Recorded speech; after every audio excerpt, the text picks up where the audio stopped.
As the U.S. Army celebrates its 250th birthday, our Jonathan Masaki has the story of a Hawaii soldier's service in the Korean War. James Kaleohano, also known as Ace to his buddies, was barely out of Kaimuki High School when the reality of the Korean War hit home in a very personal way. Some of us kind of a little upset is the fact that we got a message or information that a couple of our classmates the year before who graduated from Kaimuki were already killed in action in Korea.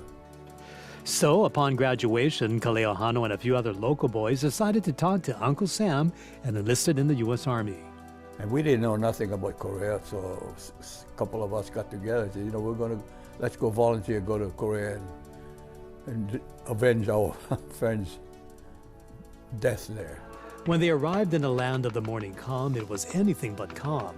It was a brutal conflict. Kaleohano says these island warriors felt the impact on their local contingent of 47 island boys almost immediately. But when we got to Korea, within about 2-3 months, five of my buddies got killed over there just in a matter of a few months. 9 of them got wounded. You know, one was a POW, one was a MIA, POW, KIA. This grim statistic has never left Kaleohano. To this day, he remembers the heroic actions of all of his buddies who never came home, to include Jimmy Aguda. Just thinking about him and how we had fun through basic, and then he did a stupid thing. He stood up and gunned down about 20, and of course they got him. I don't only think of him, I can still picture, you know, Asada's face, Mitchell's face, Long's face, you know, I can still see the faces. What also hit these local boys hard was the drastic change of climate from the tropics of Hawaii to the 38th parallel. Ace, what was your worst day in Korea? What do you remember that being? My worst, I almost wanted to shoot myself because it was so cold.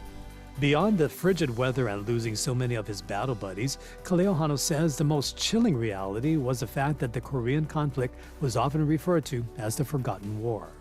It hurts. It hurts. We lost a lot of men there. And it was only a three-year war. But when the grand total came up, I think they came up with 54,000. That's a lot of people to lose. And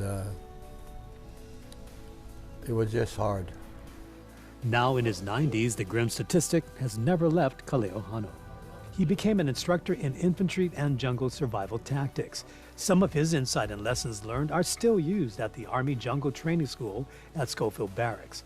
Despite some of the grim realities of being in combat, he has no regrets for his time in uniform. We served with honor, and we served with a mentality that we did this for our country. Oh, you know, somebody has to defend it, so why not be you? Sergeant First Class Kaleohano, we salute you for living up to the Army saying of being all that you can be, and we thank you for your service. Jonathan Masaki, Hawaii News Now.